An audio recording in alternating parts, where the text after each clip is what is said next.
штук тілегіммен сыйлайыншы мен, бір штук.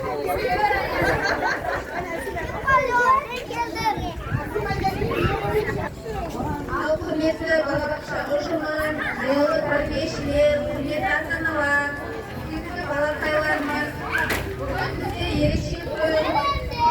Бүлдіршіндеріміз алғашқы Алтыниясын балабақшасымен қоштасып, мектепке қадам басқалы тұр. Кеше ғана апа, мама деп жауап берген сәбилеріміз бүгінде сапар айтып, ән салып, қанат, күліп салып үйренді. Дос болуды, бөлісуді, үлкенді сыйлауды үйренді. Бұл алдымен біздің екінші анамызға айналған тәрбиешіміз Аязжан апайымыздың арқасы. Аязжан апай, ата-аналардың атынан жүрек тұтады алғысымызды айтамыз. Таңнан кешке дейін баламызға мейірім төгіп, анасындай әлпештеп, білім мен тәрбие бергеніңіз үшін рахмет. Ұйқысын түзетіп, тамағын беріп, әр баланың көңілін тауып, ертек айтып отырғанымызды ешқашан ұмытпаймыз.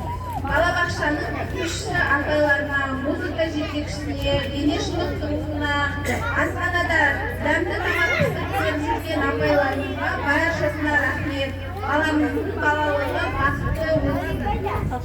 Балақайлар, сіздерге де айтарымыз, балабақша сіздердің ертегі әлемдерің болды.